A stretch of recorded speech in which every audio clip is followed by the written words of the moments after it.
వినండి వినండి సత్యదేవ కథ వీనుల విందగును. వినగానే పాపాలు హరించి పుణ్యమబ్బునండి. దుఃఖము పోయి సుఖాలు కలిగే దివ్యమైన గాథ. వ్రతము చేసిన వ్రత కథ విన్న కోర్కె తీర్చుగాథ.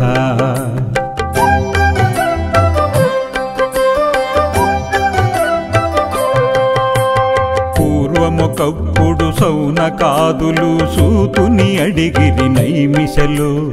కోరిన కోర్కెలు సిద్ధింపజేసే వ్రతమును మాకు చెప్పమని. అంతట సూతుడు మునులందరికీ ఈ విధముగా చెప్పెనయ్యా. ముల్లోకాలు తిరిగి నారదుడు భూలోకానికి తెంచే.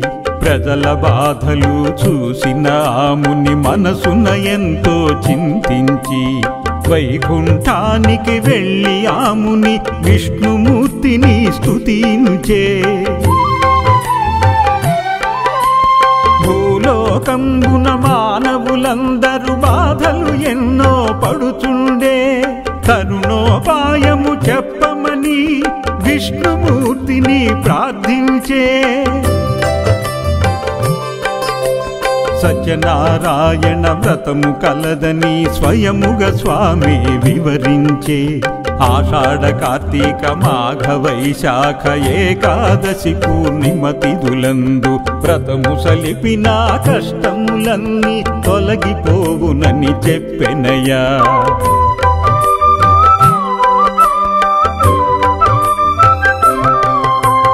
అందమైన కాశీనగరంబున బ్రాహ్మణోత్తముడు కలడొకడు.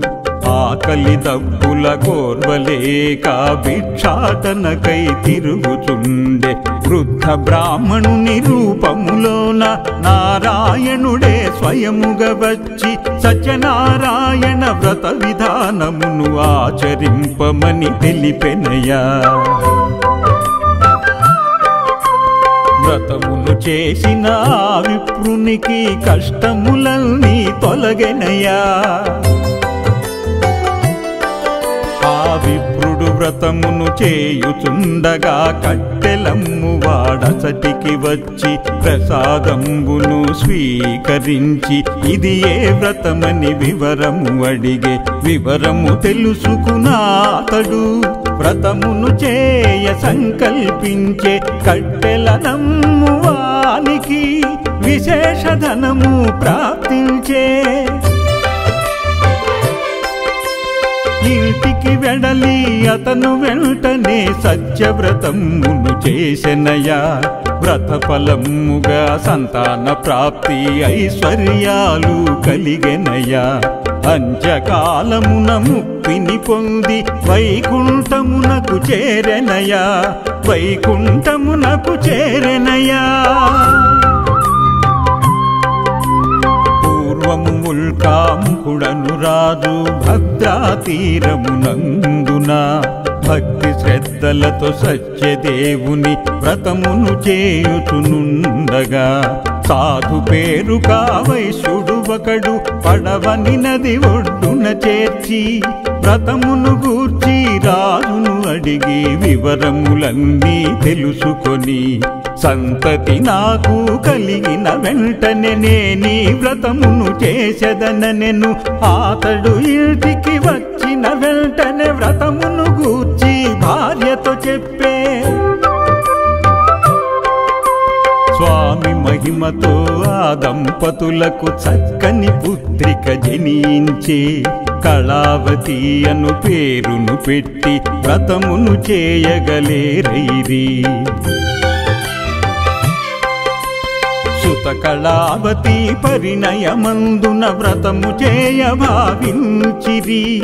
తగిన వరుడికై దూతల పంపెను సాధు వైశ్యుడు తక్షణమే. కాంచన నగరముకెళ్ళిన వారు యోగ్యుడైన వరునెంచగా అంగరంగ వైభోగముగా వివాహమును జరిపించిరి. వివాహమును జరిపించిరి. ఆ సమయమందు కూడా వారు వ్రతమును చేయ మరచితిరి.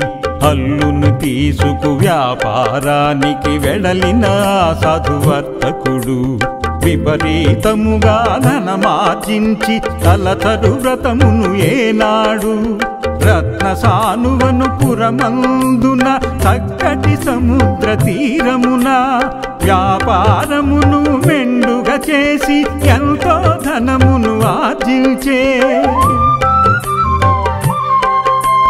ఆడిన మాట తప్పిన వారిని మార్చుట కోసం నారాయణుడు మహాదుఃఖమును అనుభవింపుడని వారిరువురిని శపించే. శాప ఫలమున చోరులిరువురు రాజధనమును దొంగిలించి వైశ్యుల వద్ద ధనమును జార విడిచి వారదృశ్యమయ్యిరి. మామా అల్లుళ్ళె దొంగలని వారిరువురిని బంధించి రాజు వద్దకు తీసుకువెళ్ళిరి. కారాగృహమున బంధించమని రాజు భటులను శాసించే. అచ్చట లీలావతి రోగముతో మనోవ్యాధితో దుఃఖించే. కళావతి లీలావతులు ఎన్నో బాధలు పడుతుండే. గోయింటిలో సత్యదేవుని వ్రతమును చూసెను కళావతి. కథలు పూర్తిగా విన్న తదుపరి తీర్థ ప్రసాదము స్వీకరించెను.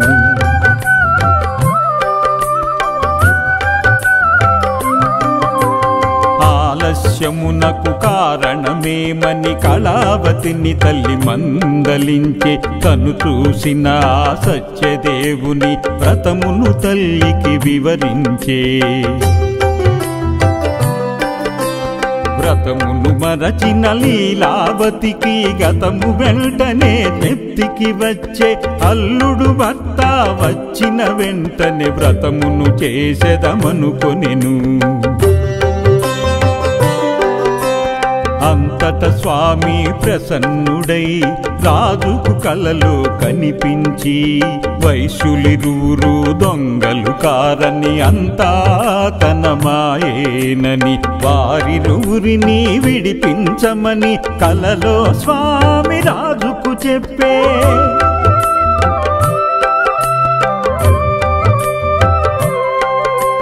వారిరువురికి ఆ రాజు రెట్టింపు ధనమును అందించి ఇది దైవలిఖితమని సెలవిచ్చి సంతోషముగా సాగనంపే. స్వామి వీరిని పరిశీలించగా సాధు రూపమున విచ్చేసి ఈ పడవలో ఏమున్నదని వారిరువురిని ప్రశ్నించే. స్వామని తెలియని వైశ్యులు ఆకులు అలమలు ఉన్నవని స్వామితో వారు అబద్ధమాడిరి. తథాస్తు అంటూ సత్యదేవుడు అచ్చట నుండి అదృశ్యమయ్యే. పడవలో ఉన్న ధనమంతయు ఆకులు అలముగా మారెను. ఆకులు అలముగా మారెను. చేసిన తప్పును ఎరింగి వారు స్వామి వచ్చెనని గ్రహించి మనసా వాచా స్వామిని కొలిచి పశ్చాత్తాపము నొందిరి. సత్యదేవుడు కనికరించి పడవను ధనముతో నింపెను. సంతోషముగా వారిరువురు రత్నపురానికి బయలుదేరిరి. తమరాకను దూతతో ఇంటికి కబురు పంపిరి. లీలావతి కళావతి ఇంటిలో వ్రతమును చేసిరి. భర్త రాకను తెలుసుకొని ఆనందముతో మైమరచి కళావతి ప్రసాదమును ఆరగించక పరుగిడెను. ప్రసాద మహిమను తెలుపుటకై స్వామి పడవను నీటిలో ముంచెను. భర్త వియోగము భరించలేక ప్రాణత్యాగము చేయతలచి సముద్ర తీరాన చేరెను. సహగమనముకే తెంచెను. ఆకాశవాణి ధ్వనించి చేసిన తప్పును గుర్తు చేసెను. సత్యనారాయణ వ్రతము చేసుకొని ప్రసాదంబును స్వీకరించక పోవుట వలనే ఈ కష్టమని వివరించెను.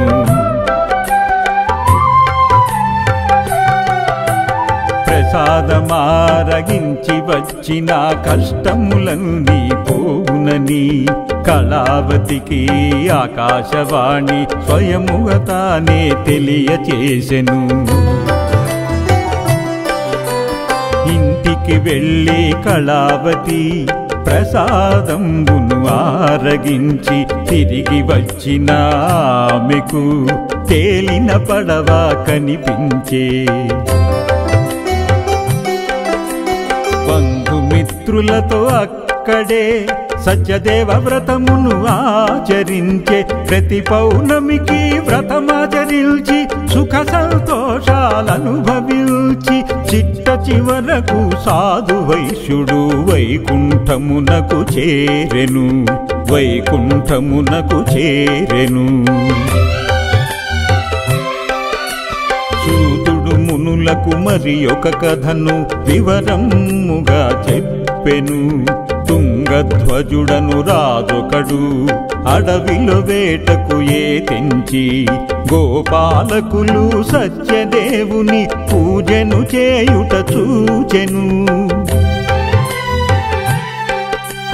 గర్వముతో ఆరాజు ప్రసాదంబును స్వీకరించక స్వామికి ప్రార్థన చేయకనే రాజు తిరిగి పయనించెను. రాజు తిరిగి పయనించెను.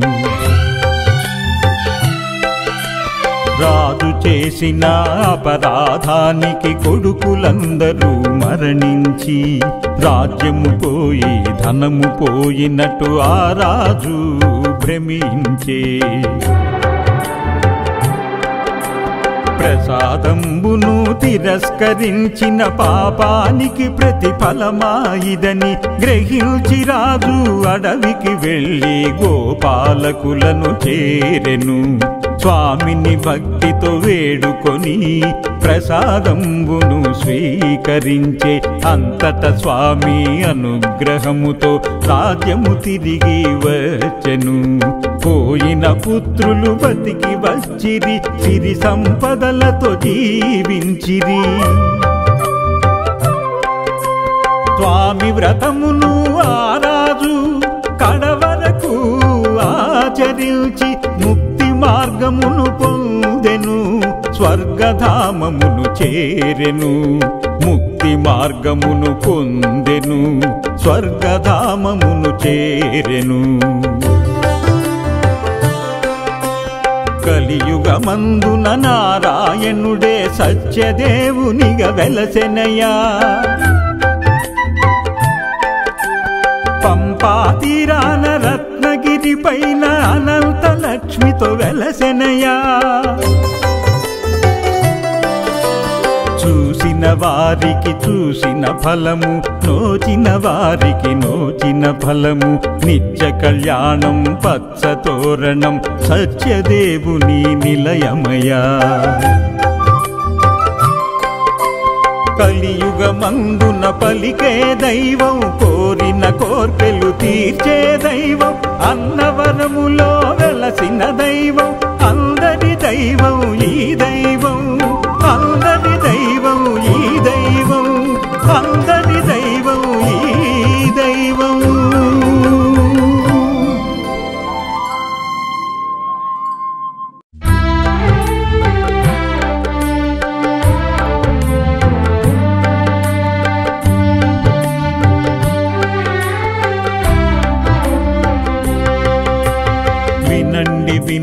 సత్యదేవ కథ వీనుల విందగును వినగానే పాపాలు హరించి పుణ్యమబ్బునండి దుఃఖము పోయి సుఖాలు కలిగే దివ్యమైన గాథ వ్రతము చేసిన వ్రత కథ విన్న కోర్కె తీర్చుగాథ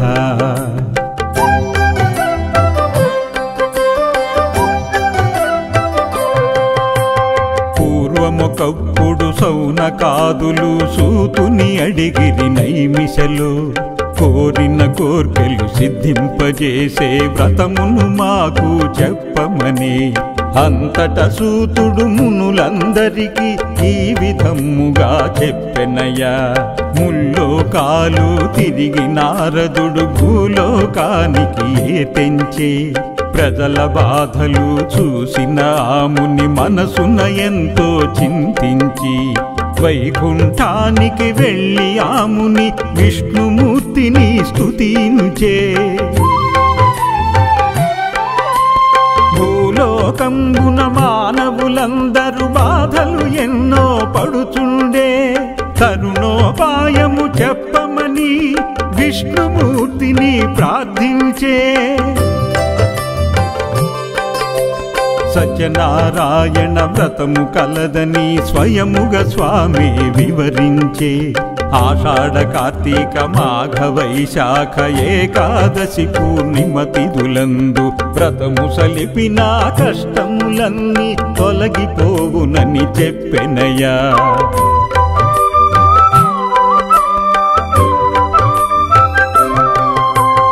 అందమైన కాశీ నగరంబున బ్రాహ్మణోత్తముడు కలడొకడు ఆకలి దప్పుల కోర్వలేక భిక్షాటనకై తిరుగుచుండే వృద్ధ బ్రాహ్మణుని రూపములోన నారాయణుడే స్వయముగా వచ్చి సత్యనారాయణ వ్రత విధానమును ఆచరింపమని తెలిపెనయ్యా వ్రతమును చేసిన విప్రునికి కష్టములన్నీ తొలగెనయ్యా ఆ విప్రుడు వ్రతమును చేయుచుండగా కట్టెలమ్ము వాడసటికి వచ్చి ప్రసాదంబును స్వీకరించి ఇది ఏ వ్రతమని వివరము అడిగే వివరము తెలుసుకున్నాతడు వ్రతమును చేయ సంకల్పించే కట్టెల నమ్మువానికి విశేష ధనము ప్రాప్తించే ఇంటికి వెడలి అతను వెంటనే సత్యవ్రతమును చేసెనయ్యా వ్రత ఫలముగా సంతాన ప్రాప్తి ఐశ్వర్యాలు కలిగెనయ్యా అంత్యకాలమున ముక్తిని పొంది వైకుంఠమునకు చేరెనయ్యా వైకుంఠమునకు చేరెనయ్యా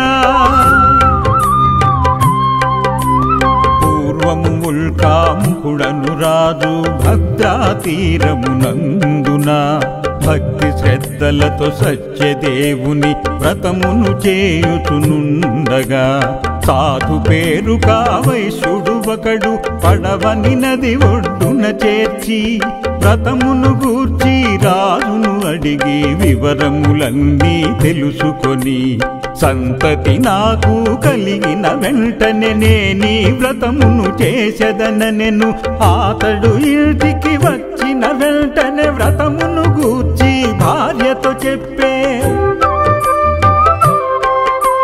స్వామి మహిమతో ఆ దంపతులకు చక్కని పుత్రిక జనించే కళావతి అను పేరును పెట్టి వ్రతమును చేయగలేరైరి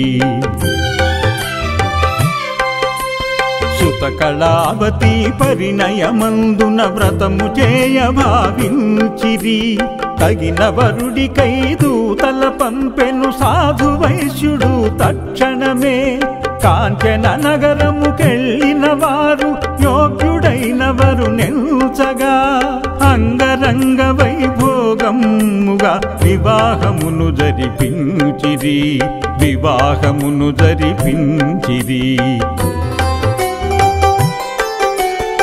ఆ సమయమందు కూడా వారు వ్రతమును చేయ మరచితిరి.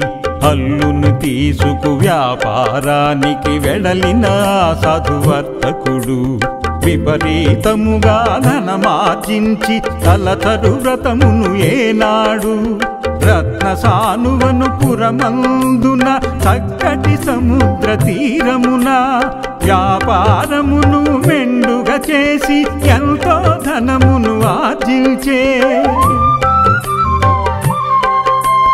ఆడిన మాట తప్పిన వారిని మార్చుట కోసం నారాయణుడు మహాదుఃఖమును అనుభవింపుడని వారిరువురిని శపించే. శాప ఫలమున చోరులిరువురు రాజధనమును దొంగిలించి వైశ్యుల వద్ద ధనమును జార విడిచి వారదృశ్యమయ్యిరి. మామా అల్లుళ్ళె దొంగలని వారిరువురిని బంధించి రాజు వద్దకు తీసుకువెళ్ళిరి.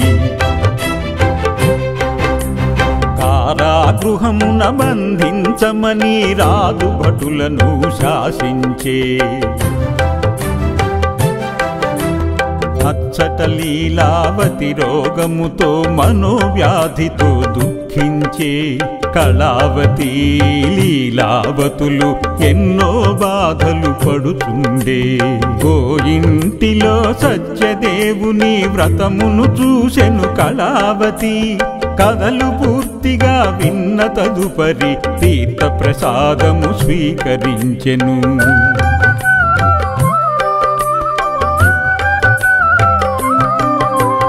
ఆలస్యమునకు కారణమేమని కళావతిని తల్లి మందలించే. తను చూసిన సత్యదేవుని వ్రతమును తల్లికి వివరించే.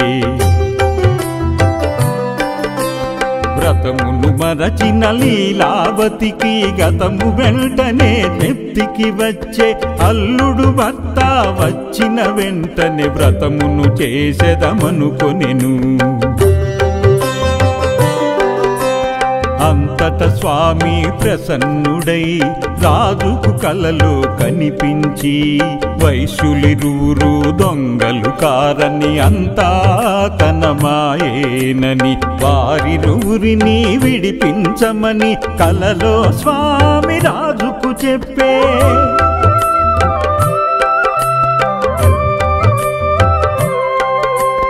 వారిరువురికి ఆ రాజు రెట్టింపు ధనమును అందించి ఇది దైవలిఖితమని సెలవిచ్చి సంతోషముగా సాగనంపే.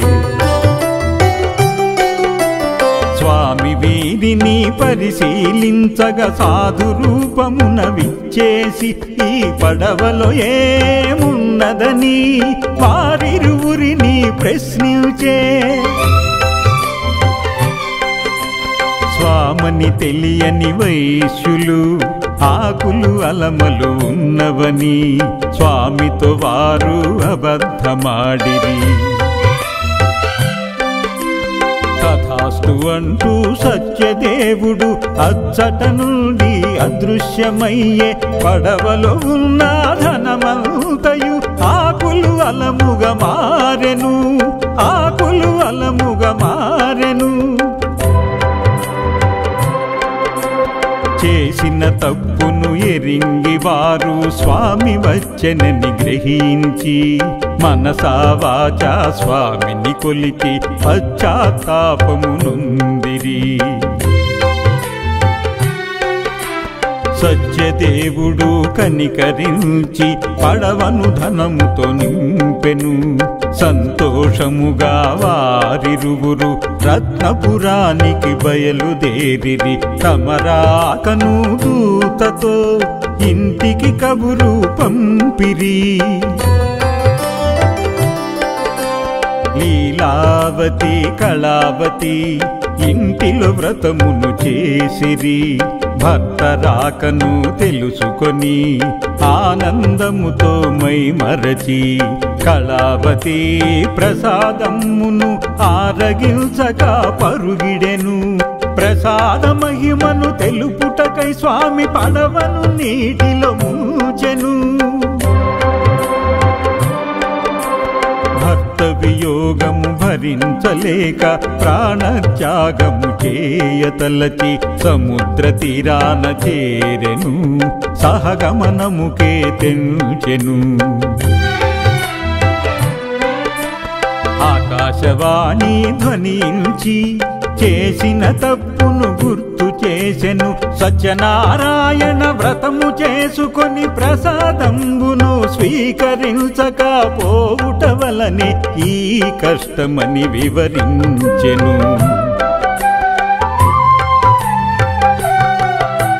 ప్రసాదమారగించి వచ్చిన కష్టములన్నీ పోవునని కళావతికి ఆకాశవాణి స్వయముగా తానే తెలియచేసెను. ఇంటికి వెళ్ళి కళావతి ప్రసాదంబును ఆరగించి తిరిగి వచ్చిన ఆమెకు తేలిన పడవ కనిపించే.